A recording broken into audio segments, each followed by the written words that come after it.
Okay.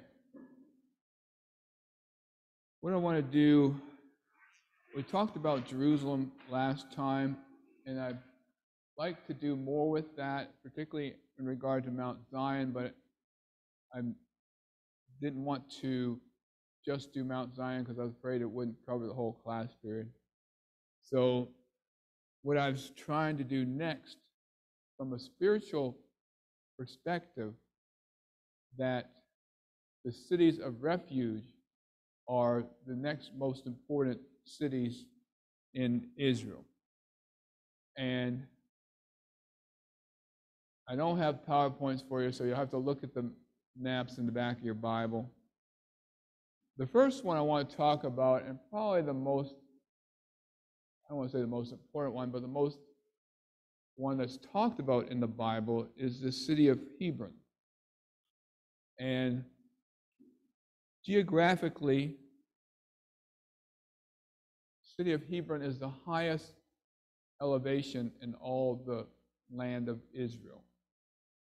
It's 1,004 feet above sea level, and as you know, the Jordan River is below sea level. I think the Sea of Galilee is 600 feet below sea level, and the Dead Sea is over 1,000 feet below sea level. So Israel's a unique land in that it goes from depths below sea level to heights above sea level. The highest point outside of Israel proper, of course, is Mount Hermon, which I believe is 9,000 and some feet.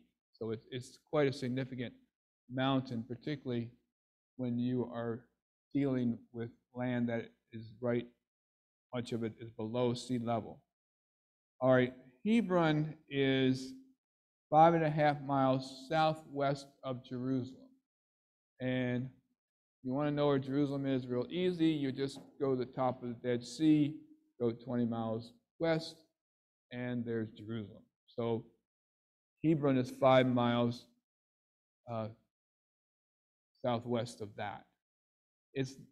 There was two highways. I'm sorry I don't have my PowerPoints here, but there were two highways in Israel that were the main roads for north-south travel, not just through Israel, but from Asia over into Africa, where Egypt was.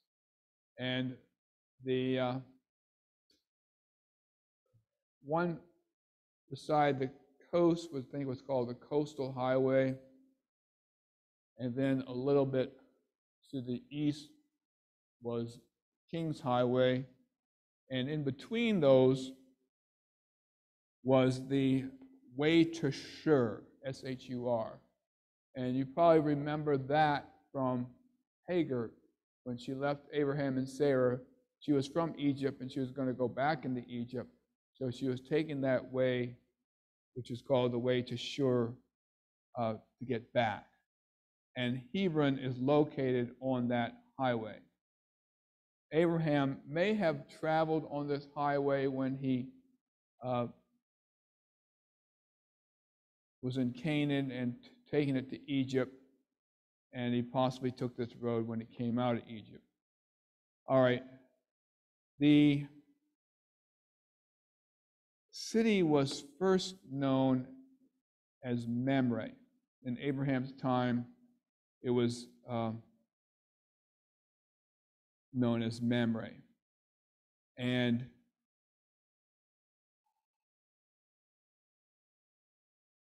when he first returned to Bethel after coming out of Egypt, he pitched his tent there. He had pitched his tent there when he came from the Tigris-Euphrates Valley down into the Promised Land. And when he came back from Egypt and had Hagar and several other servants with him, he camped there. And when he separated from Lot, he journeyed south to the plain of Mamre near Hebron. That's in Genesis 13:18. And was still there when the angel appeared and announced the coming of the birth of Isaac. And then you've got, in chapter 15, he was promised to have descendants as many as the stars of heaven.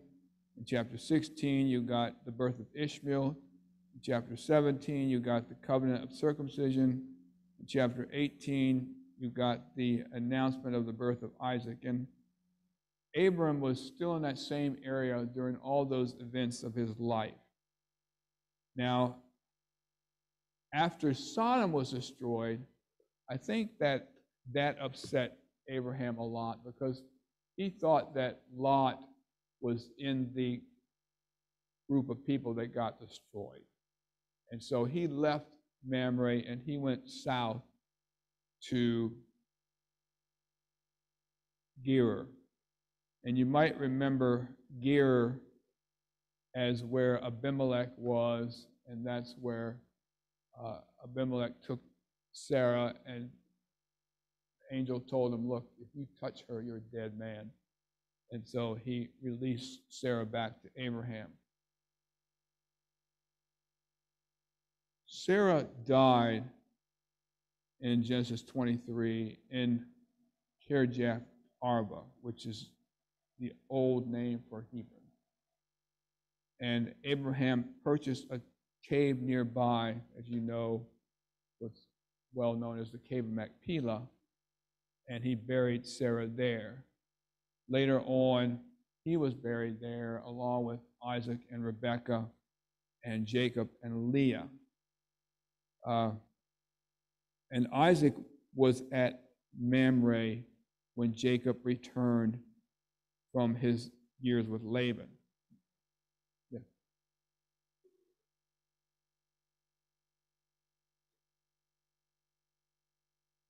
It became Hebron when they came back to the land. Yeah. It's still, as far as I know, it's still Hebron. Yeah. It's in Hebron. Okay. 1,000 feet. Just remember 1,000 feet.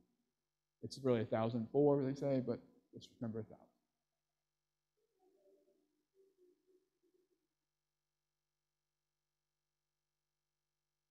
You could not go there.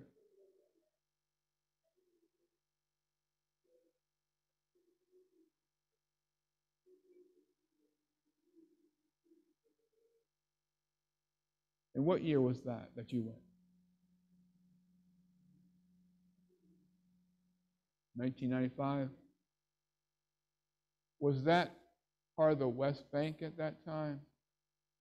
So they had given that to the Arabs at that time. Okay. Do you know if they're allowed to go in today?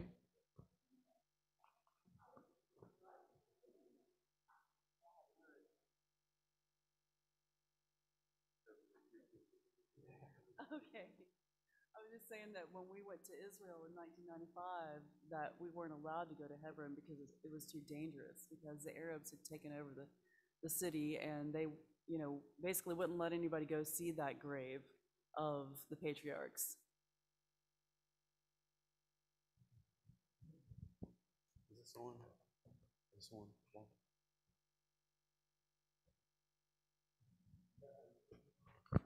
Yeah, okay. It's on.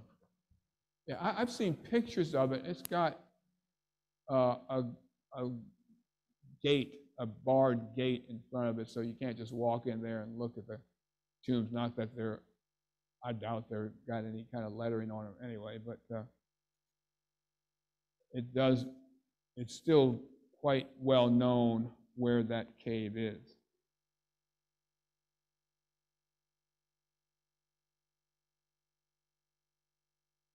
When Jacob went to Egypt to be with Joseph, and he was getting old and getting near his death, he commanded his sons to bury him there. And that's in Genesis 49, 29 and 30. And then in chapter 50, it talks about them doing that for him. And Leah was already buried there, and he wanted to be buried there too.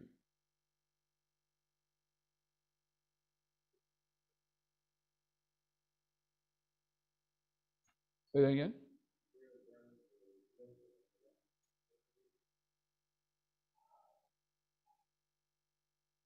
Joseph was not buried there. No, Jacob was buried there. Jacob and Leah. Okay, just remember Abraham, Sarah, Isaac, Rebekah, Jacob, and Leah. You remember where Rachel died, where Rachel was buried? She was not buried there. Does anybody remember where she was buried? Bethlehem. Along the way to Bethlehem. Hebron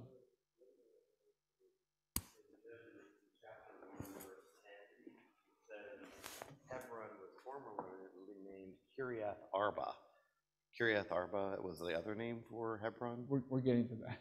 Okay, I just didn't know, because I was like, I'm just trying to get all the city names that are qualified for the same area together. Yeah, I don't think Mamre was a city or anything. I think it was just an area. But yeah, that cave that Leah was talking about, the cave of Machpelah, is a very sacred spot to the Israelis because their patriarchs are buried there.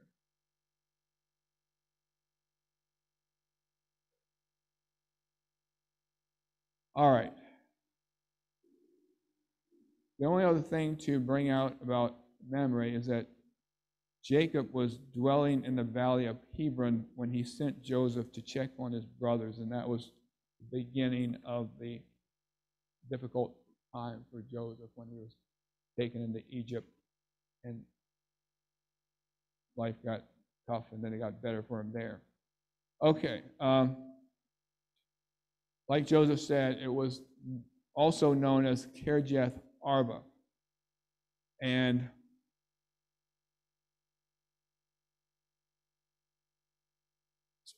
look up Genesis 23:2. I've got that written down, but I wouldn't have thought it was called that at that time. But let's see.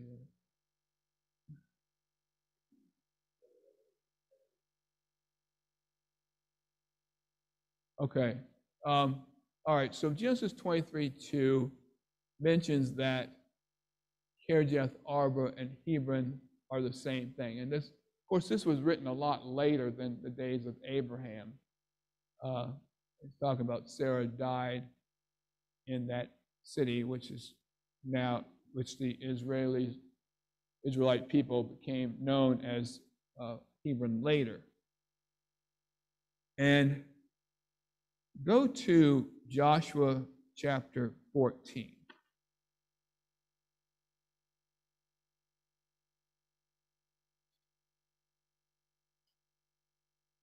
And I want to read verses 6 through 15.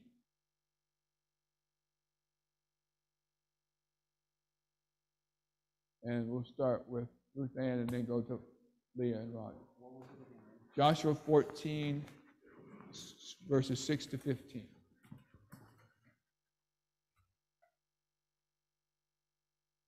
Then the people.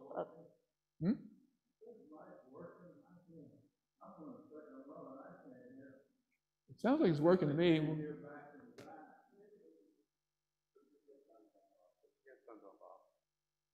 They said you haven't got your headphones on.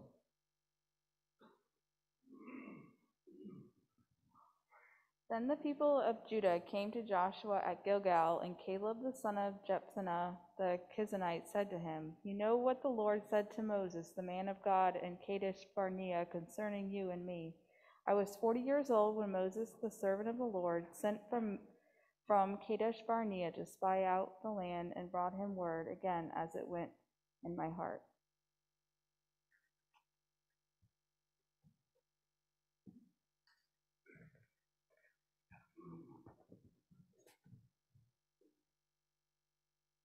But my brothers who went up with me made the heart of the people melt. Yet I wholly followed the Lord my God. And Moses swore on that day, saying, "Surely the land on which your foot has trodden shall be an inheritance for you and your children forever, because you have wholly followed the Lord my God." And now behold, the Lord hath kept me alive, as he saith, these 45 years, even since the Lord spake this word unto Moses, while the children of Israel wandered in the wilderness. And now, lo, I am this day 85 years old.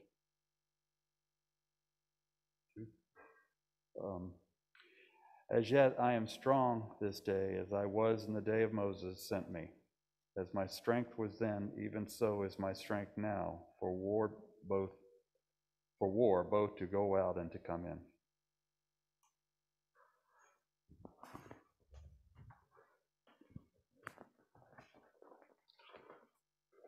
Now then, give me this hill country about which the Lord spoke on that day. For you heard on that day that Anakim were there, with great fortified cities. Perhaps the Lord will be with me, and I will drive them out as the Lord has spoken. So Joshua blessed him and gave Hebron to Caleb, the son of Jephunneh, for an inheritance.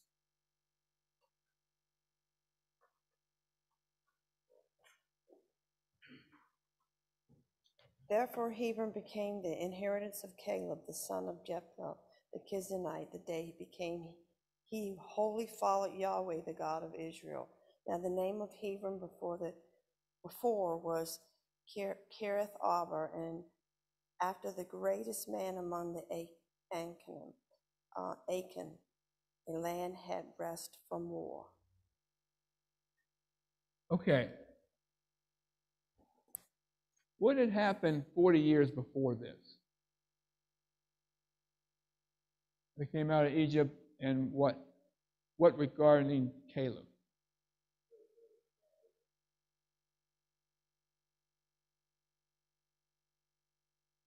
Yeah, only 2 of the 12 spies said, we can do this. We can take this land. The others said, there are walled cities. There are giants. There's all kinds of problems with taking it. And so they had to wander for 40 years. And Caleb's now saying, I'm 40 years older. I think he says I'm 85. But I can still do it. I can still take the area if the Lord is with me. So he said, I still got strength. And so even 40 years later, he was not doubting the ability of them to take it with the Lord's blessing.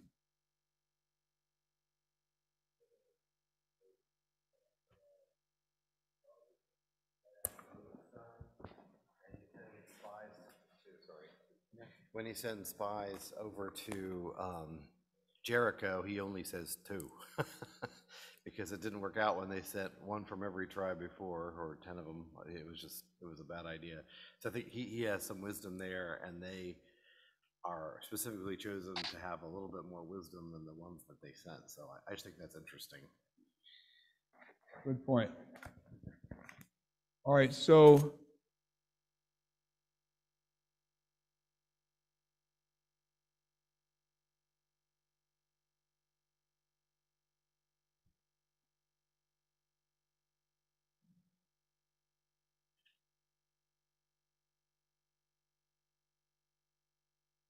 it says in verse 12,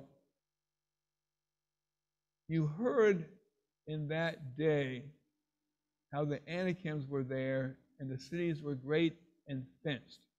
Who are the Anakim?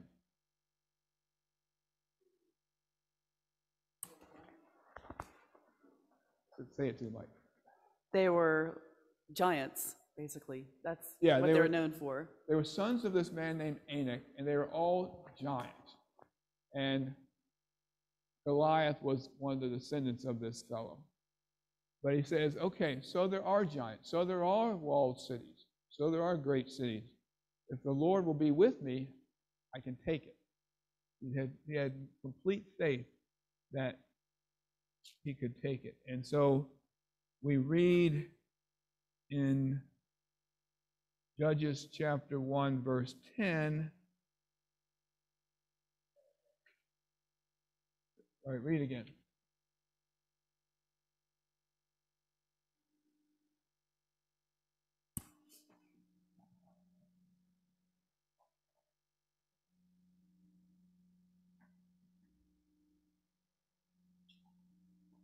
You want us to read that, Randy?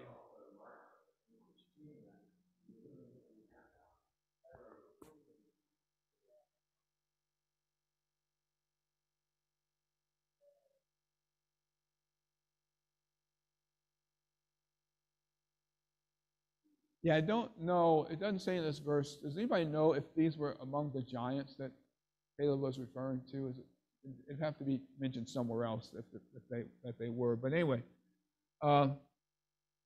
it's in Joshua chapter 20 that we find that Hebron, or Kiriath Arba, was one of the 6 cities of refuge.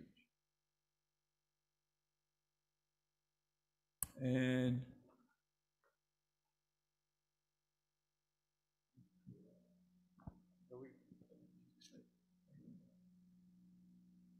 Joshua 20, verse 7 is what I got written down. Okay. And read 7 and 8, who's ever the next. 7, 8, and 9. That's the good read. Joshua 27, 8, and 9.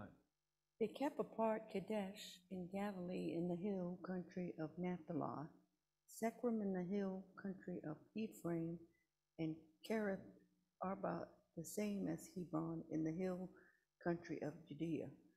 Beyond Jordan at Jericho eastward they assigned Bezer in the wilderness in the plain out of the tribe of Reuben, Ramoth in Gilead out of the tribe of Gad, and Golan in Bashan out of the tribe of Messiah. All right, it's kind of interesting that they set these cities up to be cities of refuge, and at least in the case of Hebron, they hadn't even taken the city yet. But Caleb was convinced they would. If you look at Judges 1:1, it says, after the death of Joshua, these things occurred. So Joshua's naming the city of refuge, and they haven't even taken them yet. All right, so as far as the tribe that got Hebron, it's the tribe of Judah, and that's found in Joshua 15, verse 54.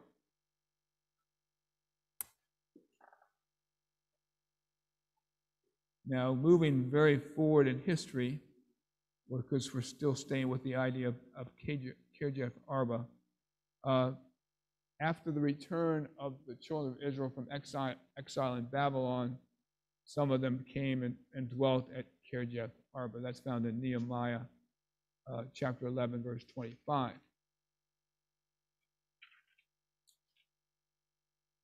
All right. Does anybody remember the first incident where it was called Hebron? I'll give you a hint. Think of a strong individual.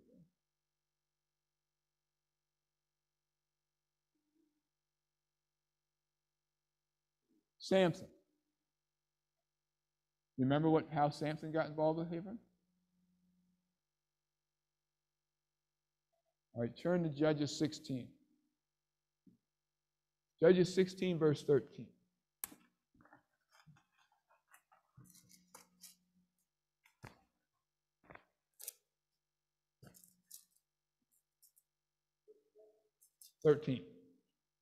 Then Delilah said to Samson, "Up to now you have deceived Wait a minute, me." that's not the right one.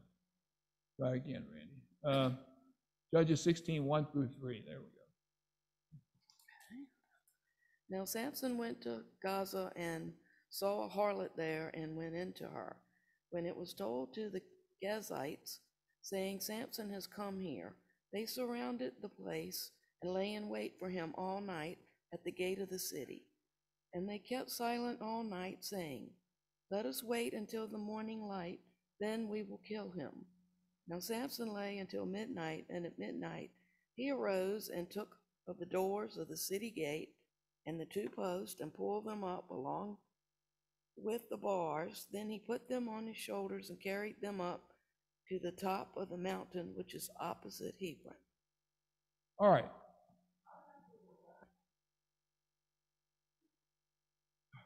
All right, look at your maps, look at your Bible maps, and tell me how far you think it was from Gaza to Hebron.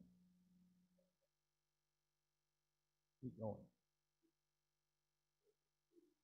40 miles he carried these gates, and it was uphill. So that was quite a phenomenon.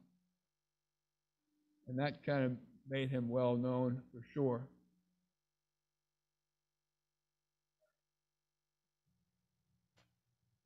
Keep going. What's that verse? I think it's a type of Jesus because what's the verse where he says, "In the gates of your enemies will not prevail against you," right? The gates of hell shall not prevail against you. And so if you think of Samson being a parallel to Jesus and imagine Jesus taking, sin, in other words, he took captivity captive Right. upon his shoulders and dragging it 40 miles up a hill. I mean, that's a great type. Now, that's a good thought about it being a type of Jesus, defeating, taking the gates of hell. All right, so like we said, we read that Hebron was going to be one of the cities of refuge, and they hadn't even taken it yet. And I'm going backwards in time here, but the king of Hebron, whose name was Hoham, allied himself with 4 other kings: Adonizedek, the king of Jerusalem; Hiriam, the king of Jarmuth; Jophiah, the king of Lachish; and Deber, the king of Eglon, to fight against Joshua and the Israelites when they first came into the land. And Israel defeated them. Joshua defeated them. And it was given to the children of Aaron, as far as Levitical cities go. And that's found in Joshua 21, verses 10 to 13. It's also mentioned a couple of other places.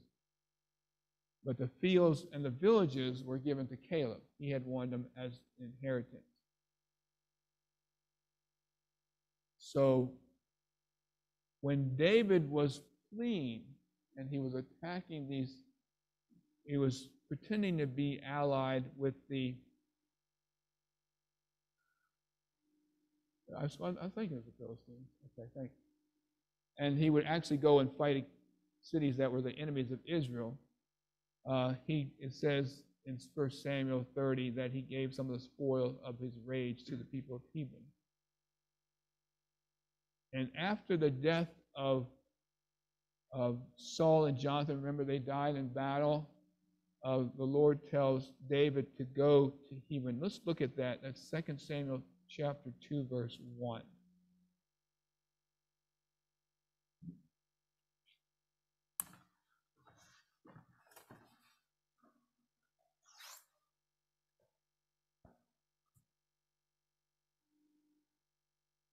Who's next? Oh, just verse 1? Okay. Okay, Ruth Ann, go ahead. After the death of Saul, when David had returned from striking down the Amalekites, David remained 2 days in Ziklag. Wait a minute. 2 Samuel chapter 2. Did I give you the wrong place? 2 Samuel chapter 2, verse 1. After this, David inquired of the Lord, "Shall I go up into any of the cities of Judah?" And the Lord said to him, "Go up." David said, "To which shall I go up?" And he said, "To Hebron."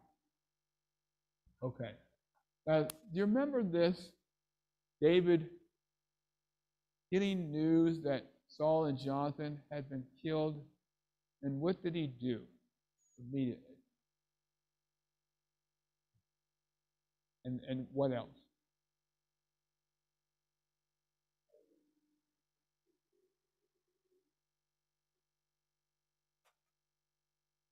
Yeah, he thought David would be quite pleased with him. He said, I helped Saul die, is basically what he said. And he thought, what's that? He laments for them, yes.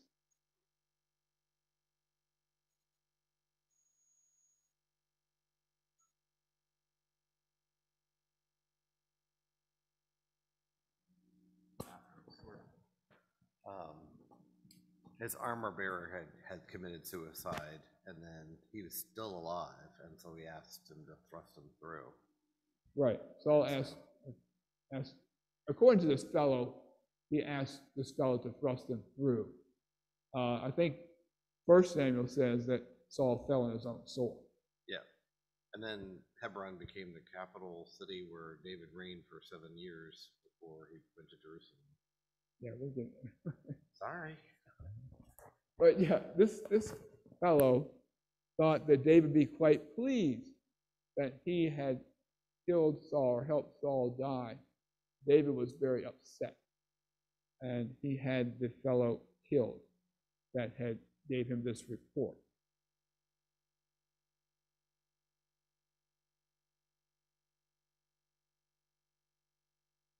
All right, so as Joseph said, he was king of Judah at Hebron for 7 years. That's in chapter 2, verse 4 of the same chapter that Ruth Ann read from. You see that they anointed David to be king over the house of Judah at Hebron. And he was king for 7 years and 6 months. That's found in 2 or 3 places. And then there was war between the house of Saul and the house of David for several years. Who was leading the army of the house of Saul? Abner, right? And then later on, Abner says, he tells David, I'll bring Israel to be in alliance with you. And that David said, that'll be great, that'll be fine. And then what happened to Abner after that? Joab killed him, and good old Joab. And Abner was buried in Hebron. That's in chapter 3, verse 32 of 2 Samuel. So David was not pleased with Joab, but what could he do?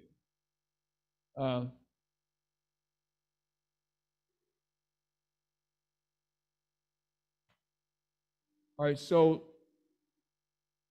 anybody remember who Abner had set up to be king?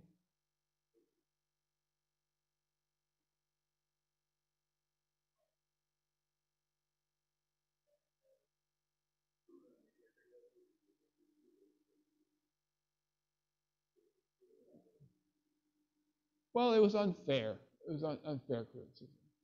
All right, so then it wasn't Abner, but some other people killed Ishbosheth. Does anybody remember the names? 2 of his servants. Yes, good for you. It's in chapter 4 of 2 Samuel. And do you remember their name? Verse 2, Leah. It was now Saul's son had 2 men who were captains of raiding bands. The name of the one was Baanah, and the name of the other Rechab, the sons of Rimmon, a man of Benjamin, from Beeroth, for Beeroth is also counted part of Benjamin. Okay, so this fellow Baanah and Rechab brought the head of Ishbosheth to David at Hebron. I was going to ask you if it went well. What did he do?